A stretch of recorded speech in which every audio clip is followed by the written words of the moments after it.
यशवंत नाट्य मंदिरामध्ये होत असलेला हा कैलासवासी पद्मभूषण मंगेश पाडगावकर यांच्या वाढदिवसाच्या निमित्तानं महोत्सव आणि कवितांचा कार्यक्रम त्यासाठी उपस्थित असलेले माननीय आदरणीय यशवंतदेव, उपस्थित सर्व ह्युमॅनिटेरियन वेलफेअर अँड रिसर्च फाउंडेशनचे सर्व उपस्थित पदाधिकारी आणि मंगेश पाडगावकरांना ऐकण्यासाठी उपस्थित असलेले सर्व श्रोतावर्ग, खरं तर मी या कार्यक्रमाला उपस्थित राहिलो आणि यापूर्वीच मला आमचे मित्र जयंत वाणी साहेब यांनी निमंत्रण दिलं होतं की आपल्याला या कार्यक्रमाला उपस्थित राहायचं. थोडा आपल्यामध्ये यायला उशीर झाला, परंतु मला इथं आल्याच्या नंतर मंगेश पाडगावकरांच्या कविता ह्या अभ्यासातच पाहिल्या होत्या आणि ऐकल्या होत्या आणि वाचल्या होत्या, त्या आज प्रत्यक्षात इथे ऐकायला मिळाल्या आणि कुलकर्णीजींनी अतिशय संवाद देखील त्यांच्या जीवनामध्ये अतिशय चांगल्या पद्धतीने मांडले आणि तेही मला ऐकायला मिळाले. खरं तर वास्तविक पाहता अनेक दिग्गज इथे उपस्थित आहेत. जास्त बोलणंही काही उचित होणार नाही, परंतु आपली मराठी भाषिकांची जी संस्कार आणि संस्कृती आहे ते खरंच या दिग्गजांनी आपल्यासाठी एक मोठा इतिहास करून ठेवलेला आहे. म्हणूनच त्याचं पुढे पुढे मार्गक्रमण सुरू आहे आणि मग आपण जसं जसं हाय कल्चर अप्रिशिएट करत चाललेलो आहे तसं तसं मराठी भाषिकांचा दबाव सुद्धा सातत्याने कमी होत असताना आपल्याला दिसतोय. परंतु अनेक असे आता आपल्यामध्ये यशवंतदेव आहेत, आणखी बरेच जण श्रोतामध्ये असतील आणि मंगेश पाडगावकर अनेक असे महान कवी आणि लेखक आपल्या मराठी भाषेमध्ये होऊन गेले आणि त्या अनुषंगानं या कविता ऐकायलाही मलाही या निमित्तानं संधी मिळाली. निश्चित स्वरूपाने अतिशय चांगला कार्यक्रम आयोजित केला आणि म्हणून मी आयोजकाचंही मनापासून आभार व्यक्त करतो, त्यांना धन्यवाद देतो आणि एक जुन्या आठवणींना या मंगेश पाडगावकरांच्या वाढदिवसाच्या निमित्तानं त्यांचा कविता आपण सर्वजणांना ऐकवत आहोत. त्यांचे फॉलोअर्सला देखील अतिशय चांगल्या पद्धतीनं हे कार्यक्रम ऐकायला मिळाला, त्यानिमित्तानं मला देखील ऐकायला मिळाला आणि त्यामुळे मी नुसता गृहराज्यमंत्री नाही तर राज्य शासनाच्या वतीने आपण असा चांगला कार्यक्रम आयोजित केल्याबद्दल आपलं सर्वांचं धन्यवाद मानतो आणि माझ्या दोन शब्द संपवतो. जय हिंद, जय महाराष्ट्र.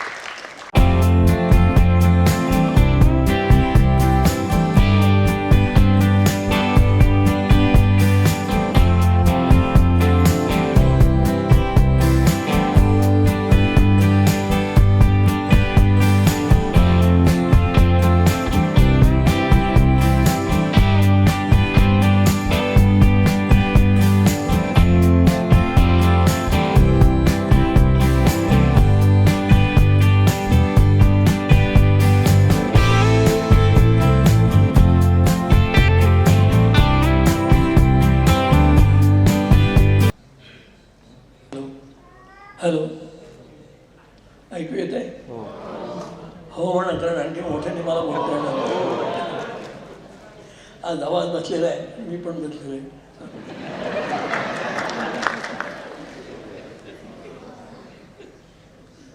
आज या ठिकाणी येण्याचं निमंत्रण जेव्हा मला मिळालं ते तर अतिशय आनंद झाला मला, कारण पाडगावकरांचा माझा संबंध फार जुना. आकाशवाणीवर मी पहिलं होतो, ते पण होते आणि मी खरं म्हणजे इतक्या मोठ्या साहित्यिकाच्या सहवासात येणं अशक्य होतं, कारण माझं संबंध आयुष्य लॅबोरेटरीमध्ये गेलं. मी फिजिक्स मॅथमॅटिक्स घेऊन PhD झालेलो आहे, विश्वास ठेवा.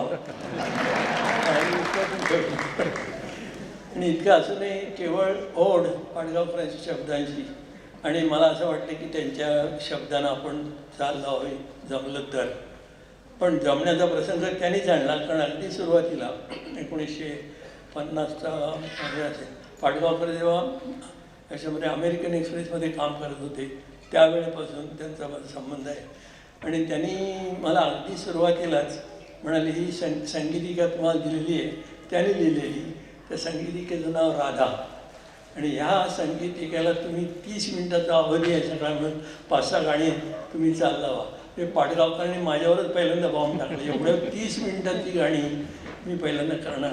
आता देवावरच संकट टाकतात, दुसरं कोणी हे आपलं जाता जाता. तर त्याप्रमाणे ते झालं. आणि राधा नावाच्या संगीतिकेमध्ये पाटगावकर वरच्यावर येत असत तिथे, काय केलं आहे काय केलं आहे. त्यांना वाटलं तर ठीक आहे, जमलं आहे बरोबर. कारण कांचनवाला बडे त्यात होत्या. मधुबाला जवेरी म्हणजे मधुबाला चावला हे नावं आपल्याला नवीन नसणार इथल्या रसिकांना. तेव्हा त्या होत्या. नंतर विठ्ठल शिंदे, दशरथ पुजारी अशी सगळी मंडळी होती. आणि आकाशवाणीचाच वाद्यवृंद होता. आणि त्याच्यामध्ये दूर आर्त सांग कुणी छेडली या सावरी, कदाचित आपल्याला आठवलं गाणं तर. परंतु त्यावेळेला ते गाणं इतकं लोकप्रिय झालं की त्या गाण्याचे मला काही पैसे मिळाले नाही मिळाले, कारण मी रेडिओतच काम करत होतो.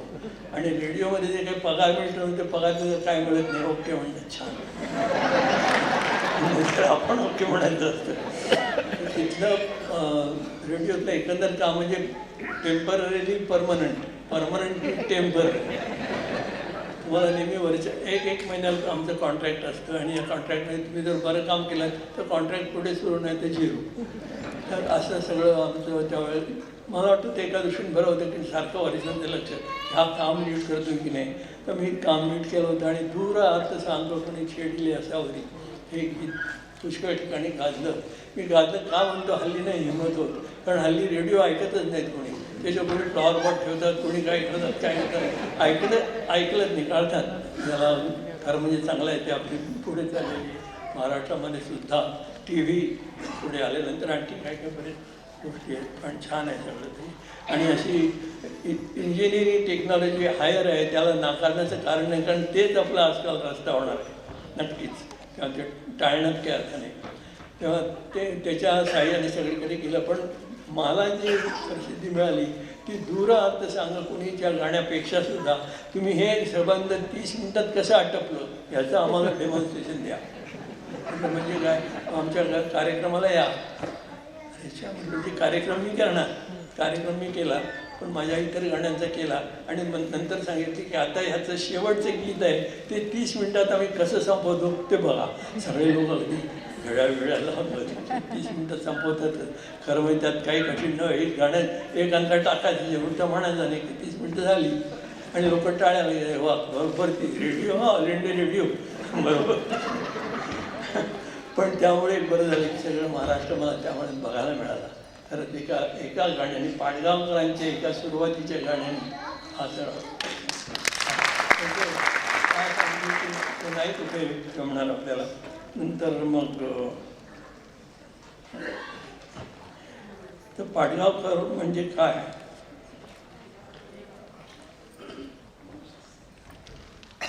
मग अशी त्याची ओळख करून देणारे गाणं मी आपल्याला म्हटलं तर दुसरे सांगतो की बालगीत, भावगीत, गझल, बोल गाणे.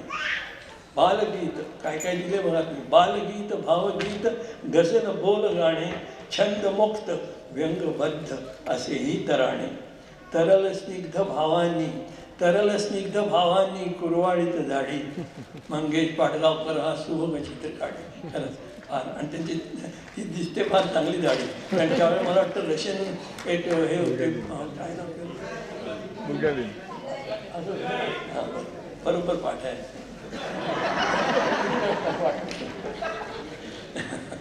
तर फार छान झालं ते. नंतर मग पाडगावकर काय करायचं शेवटपर्यंत सांग. राधेच्या गाण्यांनी शुभारंभ झाला.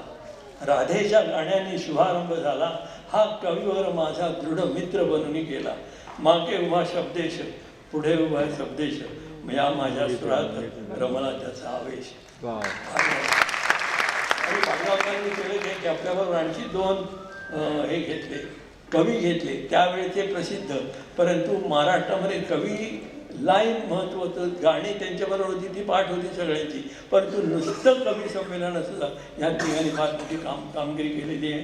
विंदा करंदीकर त्यात आहेत, नंतर स्वतः पाडगावकर आहेत आणि वसंत बापट हे दिग्गज एक कवी अंगावर शहार येतात वाचतात. तर विंदा करंदीकर त्यांना मला वाटतं पुरस्कार मिळाला. त्यांच्या चरित्रात ज्ञानपीठ. शिक्षक चिंतक विंदा विद्वान हे विंदा. शिक्षक चिंतक विंदा विद्वान हे विंदा. अदम्य प्रतिभाशाली हा कवीवर खंदा. त्यांचं एक जर तुम्ही काव्य वाचन बघितलं ऐकलं तर तुम्हाला कळेल खंदे पण म्हणजे काय असतं ते. शिक्षक चिंतक विंदा विद्वान हे विंदा. अदम्य प्रतिभाशाली हा कवीवर खंदा. कालजयी कवितांचा हा करता धरता. कालजयी कवितांचा हा करता धरता. श्रेयस्कर तत्वांचा कणखर उद्गाता. श्रेयस्कर तत्वांचा कणखर उद्गाता. आपल्याला जे पटते ते ठणठणीतपणे सांगणं या तिघांची सगळी मला वाटतं एकत्र पंगत होती. कालजयी कवितांचा हा करता धरता. श्रेयस्कर तत्वांचा कणखर उद्गाता. काव्यातून संवेदन केले शब्दस्थ. फार कठीण आहे. मला काय वाटते मला सांगता येणार नाही म्हणून आपण गप्प होतो. खरं नाही सांगता येत नाही काही नाही सांगता असा ना. मला वाटतं की बरे कालजयी कवितांचा हा करता धरता. श्रेयस्कर तत्वांचा कणखर उद्गाता. काव्यातून संवेदन केले शब्दस्थ. कविता वाचन शैली पक्की कोकणस्थ. आपल्या गोष्टी काही परंपरेशी दोस्ती त्यांच्या काव्याचा विशेष. परंपरेशी दोस्ती स्वागत नवतेचे.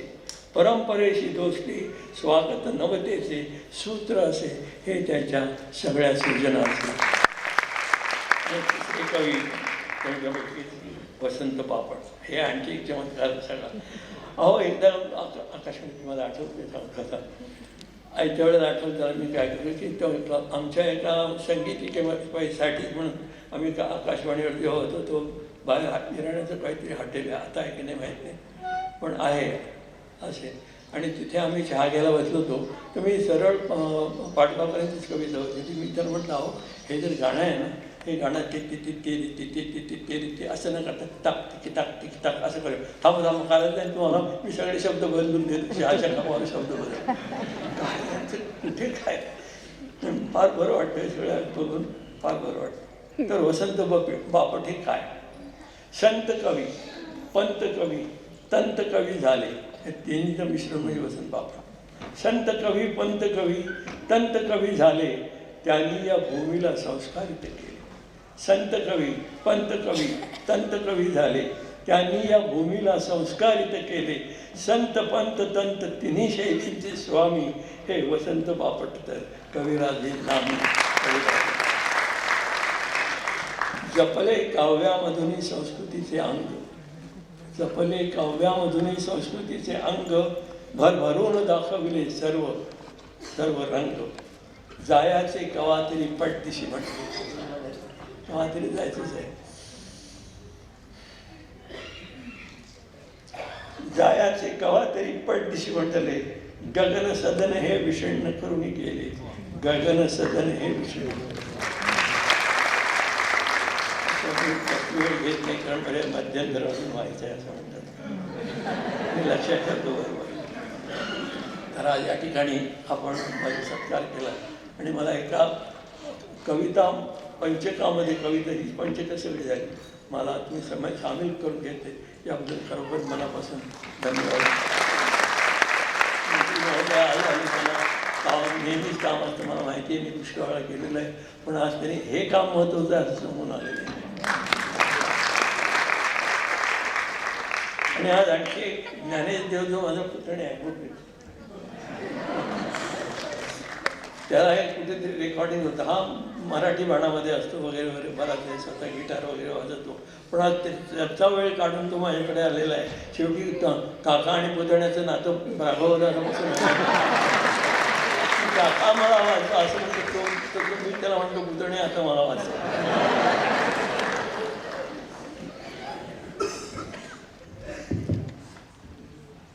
उपस्थित सर्व मान्यवर पाहुण्यांचे मी आभार मानतो. देवकाका वयाच्या 90 आहेत. आठवण स्मृती नाही म्हणता म्हणता स्मृती त्यांची बऱ्यापैकी तल्लख आहे आपण पाहिलं. आणि पंत कवी संत कवी बापटांची कविता त्यांना अजून पाठ आहे. आता आम्ही कवा तरी जाणारच की पटदिशी त्यांची कविता होती. तो सुरू होतो.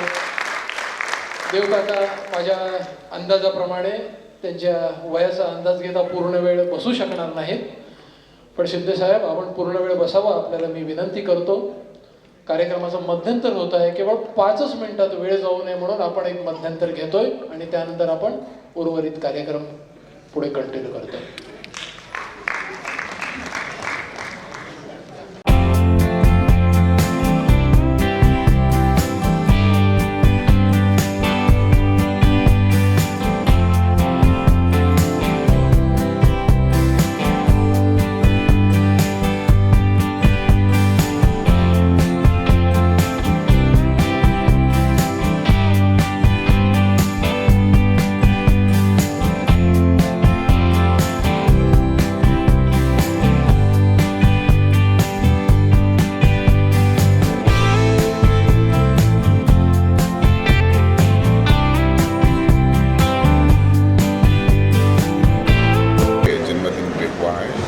सारे जो कविताएं थी आज उनके जो श्रोता वर्ग थे रसिक थे उसी टाइम का जिन्होंने ये कविता रची है और अपना जीवन व्यतीत किया है वो थोर साहित्यिक के जन्मदिन पर ये नॉन गवर्नमेंट ऑर्गेनाइजेशन से आयोजित किया और बहुत अच्छी तरह से उनको रिस्पांस भी मिला और ज्येष्ठ जो साहित्यिक है यशवंत वो भी यहाँ पे मौजूद थे.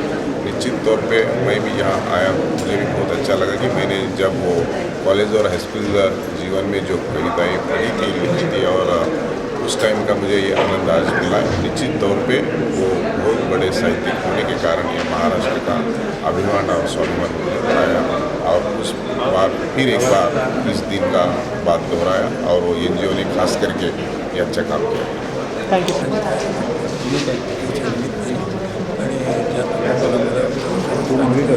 सगळे रसिक मनापासून आता जातो.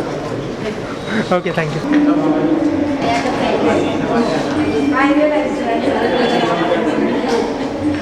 चाहेंगे इस प्रोग्राम के बारे में कितना स्पेशल है और मराठी भाषा के लिए कितनी बड़ी उपलब्धि है ये? बहुत हमारे लिए बहुत क्या बोलते हैं कि स्वाभाविक ये ह्यूमैनिटेरियन वेलफेयर रिसर्च ऑर्गेनाइजेशन के लिए बहुत मायने रखता है क्योंकि मराठी लिटरेचर के एक बहुत बड़े कवि है मिस्टर मंगेश पडगावकर और उनके जन्मतिथि पर ये उनकी स्मृति में आयोजित किया गया था और काफ़ी लोगों ने इसको सराहा है और काफ़ी जानी मानी हस्तियाँ आज के इस कार्यक्रम में आए थे और इसको अच्छी तरह से रिसीव किया गया है. मैम, ह्यूमैनिटेरियन फाउंडेशन की बात करें तो ये किस तरह से काम करता है उसके बारे में थोड़ा कुछ ऑडियंस को बताइए. जी, एक्चुअली हम लोग ये लास्ट 8 ईयर से कर रहे हैं. हमने काफ़ी सारे सेफ्टी राइड्स किए हैं, चाहे वो रेलवे हो, चाहे वो रोड सेफ्टी हो, चाहे वो मेक वे फॉर एम्बुलेंस हो. हमेशा हर चीज़ को इम्पोर्टेंस दिया है कि लाइफ की जो वैल्यू है जो दी हुई है बहुत कीमती है. अगर हम उसको लापरवाही से ध्यान नहीं दें तो बहुत सारी नुकसान हो सकती है. तो ये सारे चीज़ अवेयरनेस हम लोगों के बीच में लाते हैं. और उसके अलावा मेडिकल एड हमारी स्पेशलिस्ट है कि बहुत सारे लोग आते हैं जो राजीव गांधी आयोजना से बेनिफिटेड होते हैं, लेकिन काफ़ी सारे लोग होते हैं जो महाराष्ट्र में भी रहकर उनके पास खुद का घर नहीं होता है और वो राजीव गांधी आयोजना फैसिलिटी नहीं होती है उनके पास. तो वैसे लोगों को हम लोग हेल्प करते हैं, डॉक्टर के पास ले जाते हैं, उनके बारे में उनके बारे में समझते हैं कि वो किस तरीके का है. हमारे पैनल्स में डॉक्टर्स हैं, डॉक्टर अमित भी है, वैसे काफ़ी सारे डॉक्टर्स हैं. उनसे एडवाइस लेते हैं कि किस तरीके का सर्जरी है, किस तरीके की फंडिंग लगेगी और उसी जरिए हम लोग मिलकर हमारी NGO मिलकर उस चीज़ को हल करते हैं. आखिर में जानना चाहूँगा इस आज जो प्रोग्राम हो रहा है उसका उद्देश्य क्या है, क्यों किया जा रहा है ये प्रोग्राम? जैसा आज का प्रोग्राम का मेन उद्देश्य आज मिस्टर मंगेश पाडगावकर जो कि मराठी के एक जानी मानी लिटरेचर के जानी मानी हस्ती है, उनका आज जन्मदिन है. उनकी स्मृति में ये आयोजित किया गया है. उनकी कविताओं का गीतकरण जो हुआ है, उनके जो जाने माने कुछ गीत हैं वो यहाँ पे उनके ही फॉलोअर्स ने प्रस्तुत की हुई है और वही उद्देश्य है कि उनकी याद को हम ताज़ा करके लोगों आने वाली पीढ़ियों तक उनकी बातें पहुँचाएं, उनके गीतों को अमर रखें, उनकी कविताएं अमर करें. Okay, thank you so much.